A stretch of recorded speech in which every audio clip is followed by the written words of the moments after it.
자, 반갑습니다. 강길용입니다. 1월 9일 NBA 데일리 분석 시작해 보도록 하겠습니다. 자, 오늘 4경기 딸랑 있는데 좋아 보이고 안 좋아 보이고 간에 그냥 4경기 다 가지고 왔습니다. 경기 포인트 쭉 읊어드릴 테니까 참고하셔서 배팅 라인 잡으시면 될 것 같습니다. 영상 시청하시기 앞서서 구독, 좋아요, 알림 설정 부탁드리겠고요. 바로 한번 시작해 보도록 하겠습니다. 자, 첫 번째 경기는 샬럿 대 인디애나의 경기입니다. 샬럿은 직전 경기 토론토 상대로 1점 차로 석패를 했습니다. 비록 패배했지만 최근에 오클라호마도 잡고 이랬던 것이 우연이 아님을 증명을 했습니다. 섹스턴이 벤치 에이스 역할을 했고 라멜로 볼이 경기 운영을 꽤나 깔끔하게 해냈습니다. 자, 1월 4일 전까지 리그 26위였던 수비력이 최근 3경기 연속 107점 미만을 기록하면서 완전히 달라졌습니다. 좀 템포를 죽이고 정교하게 포메이션을 좀 잡아버리니까 상대가 야투가 이제 25.4%로 억제가 되는 좀 수비력으로 지금 상대를 좀 누르고 있는 그런 모습을 보여주고 있고요.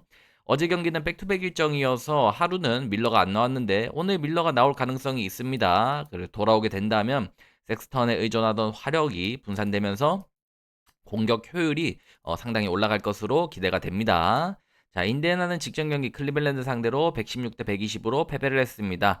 자, 3쿼터까지 리드를 하고 있었는데 4쿼터에만 36실점 허용하면서 또다시 무너졌습니다. 상대방은 클리블랜드에 미첼이 빠졌음에도 불구하고 이 갈랜드 하나를 제어를 못해서 패배를 했다라는 것이 상당히 뼈아프고요. 시아칸과 네마드가 분전했지만 역시나 지금 인디애나는 중심을 잡아줄 수 있는 스타 플레이어가 없는 것이 문제로 보여집니다. 자, 프랜차이즈 역대 최다 13연패 수렁에 빠졌습니다. 칼라일 감독이 지금 천승해야 되는데 이게 지금 안 되고 있고요.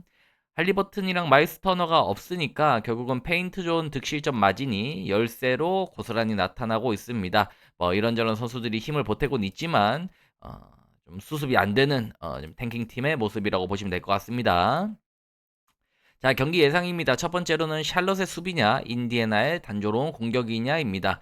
최근에 샬럿이 수비가 많이 올라왔는데 인디애나가 확실한 야전 사령관이 없기 때문에 단조로운 공격으로 지금 샬럿의 올라온 수비 스킴을 깨기가 조금 어려울 수 있다라고 봅니다. 두 번째로는 브랜든 밀러의 복귀 효과입니다.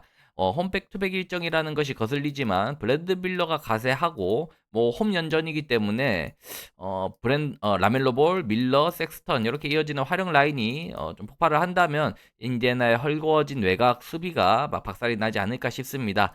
자, 그리고 세 번째로는 13연패 무게입니다. 지금 인디애나가 프랜차이즈 역사상 너무나 긴 연패를 하고 있기 때문에 이 분위기를 반등시키기 위해서는 뭔가 모멘텀이 필요한데 사실상 백투백 샬럿을 잡는 것이 마지막 뭐 좀 좋은 기회일 수 있지만 지금 여기서도 이제 지금 연패 기세가 이어진다면, 연패 기운이 이어진다면 오늘도 좀 맥없는 이겨야 될 만한 경기도 못 잡는 그런 모습을 보일 수도 있습니다.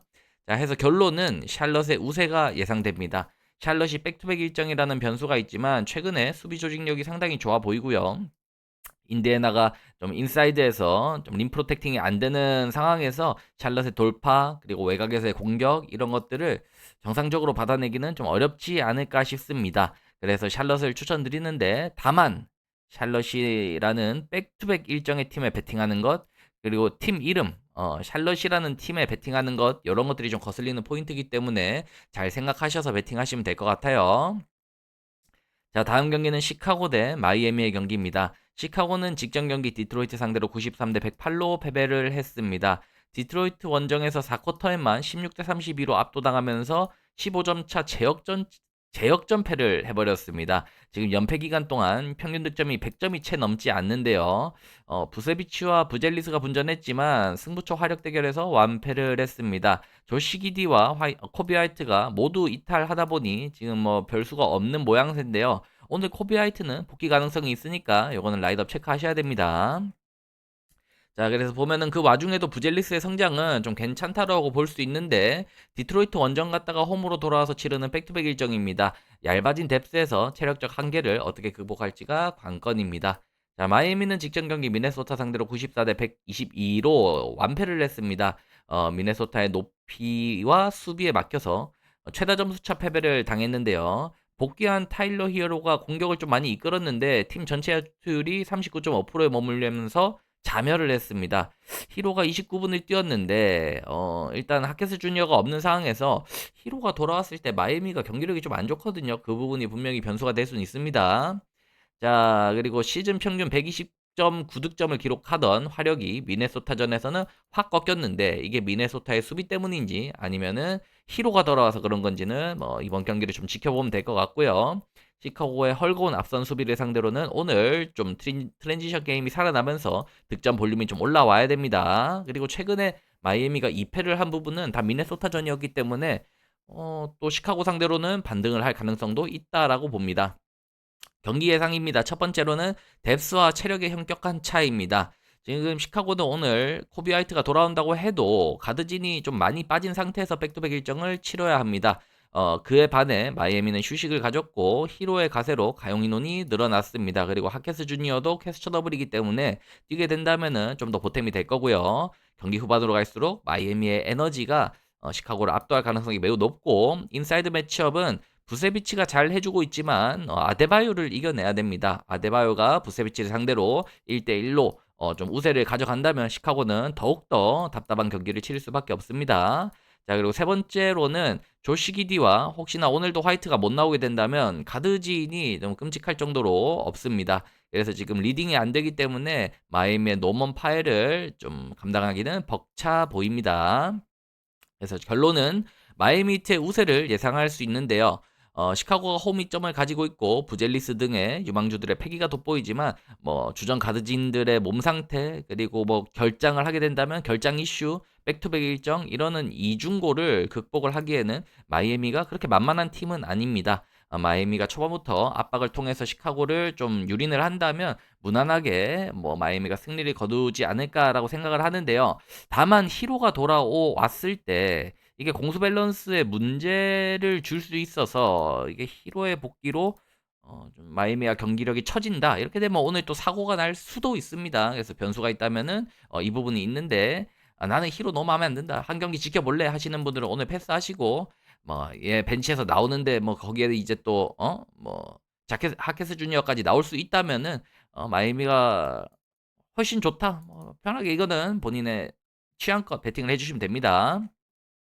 자, 다음 미네소타 대 클리블랜드의 경기입니다. 미네소타는 직전 경기 마이애미 상대로 122 대 94로 승리를 거뒀습니다. 마이애미 상대로 역사상 최다 점수 차인 28점 차 대승을 거두면서 분위기를 잡아왔는데요. 앤서니 에드워즈와 랜들이 공격을 주도했고 고베어가 골밑을 지배를 했습니다. 자, 그래서 역시나 12월 31일에 애틀랜타한테 갑자기 뜬금없이 너무 개박살이 나서 어떡하지 했는데 금방 분위기를 찾아왔습니다. 자, 그리고 맥다니엘스가 이 감독의 픽인데 직전 경기는 19득점을 기록하면서 공격에서도 비중을 높이고 있습니다. 맥다니엘스가 조금만 더 살아난다면 앤서니 에드워즈와 랜들에 집중돼 있던 수비를 좀 빼줄 수 있는 그런 톡톡한 효과를 누릴 수 있습니다. 클리블랜드는 직전 경기 인디애나 상대로 120대 116으로 승리를 기록했습니다. 미첼이 빠졌음에도 불구하고 4쿼터에 36점을 퍼부면서 역전승을 거뒀습니다. 갈랜드가 오랜만에 뭐 하이 퍼포먼스를 보였는데요. 거기에 이제 메릴이 좀 받쳐줬습니다. 클리블랜드는 4쿼터의 평균 30점 정도를 기록할 정도로 뒷심이 좋습니다. 리그 1위를 달리고 있는데요. 오늘은 이제 미첼이 돌아오기 때문에 미첼과 갈랜드가 서로 퍼포먼스를 또 융합을 시킨다면은 좋은 모습을 보이지 않을까 싶어요. 거기에 이제 샘 메릴이 X 팩터입니다. 벤치 스타팅을 해서 주전들이 좀 답답할 때는 메릴의 3점포가 터지어 주면서 클리블랜드가 경기를 잡는다. 이런 것들이 이제 클리블랜드의 이기는 시스템이라고 보시면 됩니다. 자, 경기를 예상을 해볼게요. 첫 번째로는 높이와 림 프로텍팅을 얘기할 수밖에 없습니다. 고베어 대 모블리 앨런인데 미네소타는 리그 최고 수준의 림 보호 능력을 갖추고 있습니다. 갈랜드와 모블리가 미네소타의 이 수비를 뚫고 얼만큼 페인트 점수를 생산하느냐가 분수령이 될 수 있고요. 에이스 매치업도 재밌습니다. 앤서니 에드워즈와 뭐 미첼의 매치업이겠죠. 자, 그리고 미네소타의 최근에 다시 올라온 짠물 수비, 그리고 클리브랜드의 4쿼터 이런 것들이 이제 좀 충돌을 할 것인데, 자, 이 경기를 결론을 내면은 그래도 미네소타가 조금 우세하지 않을까 싶어요. 배당은 뭐 그렇게까지 유의미하진 않고 살짝 미네소타가 정배를 받은 상황입니다. 클리블랜드의 4쿼터 집중력과 갈랜드의 폼은 위협적이지만 미네소타의 홈 어드밴티지와 최근에 보여준 수비 응집력이 상당히 높고 그리고 딱히 뭐 부상 이슈가 없고 클리블랜드는 아직 완전체가 아니죠. 그런 상황에서 원정에서 조금은 답답한 경기가 나올 수도 있습니다. 그래서 요거는 미네소타 기세를 이어서 미네소타 승을 추천드리는데 사실상 상위 레벨의 두 팀의 맞대결이기 때문에 누가 이겨도 이상하지는 않습니다. 취향껏 마킹 하시면 되고요. 쉬운 경기는 아니니까 참고만 하셔서 배팅에 이용하시면 좋을 것 같습니다. 자, 마지막 경기입니다. 유타 대 댈러스의 경기입니다. 유타는 직전 경기 오클라호마 상대로 연장 승부 끝에 패배를 했습니다. 20점 차 리드를 지키지 못하고 샤이 기저스 알렉산더에게 무너졌습니다. 연패 탈출의 기회가 있었음에도 연장 가서 패배했다. 상당히 답답할 수밖에 없는 상황이고요.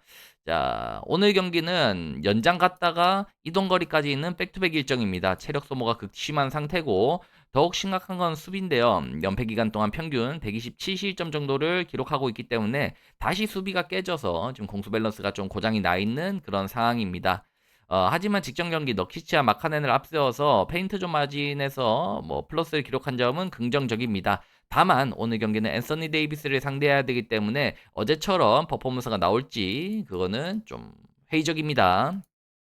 댈러스는 직전 경기 세크라멘토 상대로 아슬아슬한 승리를 기록했습니다. 앤서니 데이비스가 복귀전에서 19득점 16리바운드를 기록하면서 골밑을 장악했고요. 쿠퍼 플래그와 시너지가 돋보였습니다. 자, 앤서니 데이비스, 쿠퍼 플래그, 나지 마샬로 이어지는 댈러스의 빅라인업은 세크라멘토전에서는 리바운드 마진이 플러스 12개였는데요. 야투율이 조금 안 좋은 팀입니다. 댈러스가 야투 감각이 그렇게 좋지 않고 득점 효율이 높은 팀이 아니다 보니까 조금 흔들릴 수 있는 부분은 그런 부분을 골 밑에서 단단한 올드스쿨한 농구로 좀 잡아주고 있다 이렇게 말하면 될 것 같고 접전 승부, 클러치 상황 경기가 많습니다. 댈러스가 항상 클러치 상황을 경기를 했기 때문에 이번 경기도 클러치로 접전으로 이어졌을 때 거기서 이제 나오는 막판 파울 작전이나 심리전, 클러치 상황에서의 대처 능력 이런 것들을 좀 기대해 볼 만합니다. 자, 경기 예상입니다. 첫 번째로는 연장 혈투를 치른 유타입니다. 지금 유타가 체력이 너무 타이트해서 댈러스가 원정이긴 하지만 결코 체력적으로 우세를 가져가긴 어렵다고 보고요. 높이에서는 너키치와 앤서니 데이비스의 맞대결인데 여기도 마찬가지로 너키티가 백투백 일정에서 앤서니 데이비스를 온전히 다 막아내기는 좀 쉽지 않을 가능성이 높습니다. 그리고 클러치 집중력도 유타는 클러치 타임에서 조금 밀리는 반면에 댈러스는 클러치 상황에서 조금 되게 베테랑 플레이어들이 좀 있다 보니까 그 상황에 좀 플랜이 잘 구동이 되고 있습니다. 자, 그래서 최종 결론을 내면은 이 경기는 댈러스의 승리를 예상해 볼 수 있습니다. 유타 홈 무섭다라고 하는데 그것도 다 옛말이고요. 무슨 산소가 부족해서 고산지대다 이런 얘기도 너무 하나만한 얘기입니다. 그냥 이제 댈러스가 백투백 일정을 치르고 그것도 심지어 연장까지 갔다 왔기 때문에 오늘 에너지 레벨로 댈러스를 찍어 누르기에는 조금 어려움이 있다라고 봅니다. 앤서니 데이비스가 복귀한 댈러스의 인사이드 파괴력을 막아내기에는 정말 괴랄하게 유타가 외곽에서 3점이 막 터지지 않는 이상 쉽지 않다라고 보는데 그런 부분이 있을 수 있어요. 다만 그런 변수가 있기 때문에 배당이라는 게 있겠죠. 그래서 저는 댈러스 승에서 핸디 승은 댈러스가 득점력이 좀 떨어지는 팀이라서 막 추천드리긴 힘든데 일반 승까지는 충분히 누릴 수 있다라고 봅니다. 해서 여기까지 정리를 해봤는데 느바가 쉽지 않습니다. 해서 오늘 경기 그렇게 좋아 보이는 경기는 아니라서 이렇게 코멘트만 해드렸고 참고하셔서 본인 원래 생각하시던 배팅과 결이 맞으시다면은 배팅하시면은 좋은 결과 있지 않을까 싶습니다. 해서 여기까지 하고 영상 괜찮으셨다면은 구독, 좋아요, 알림 설정 부탁드리겠습니다. 저는 내일 라이브에서 돌아오도록 하겠습니다.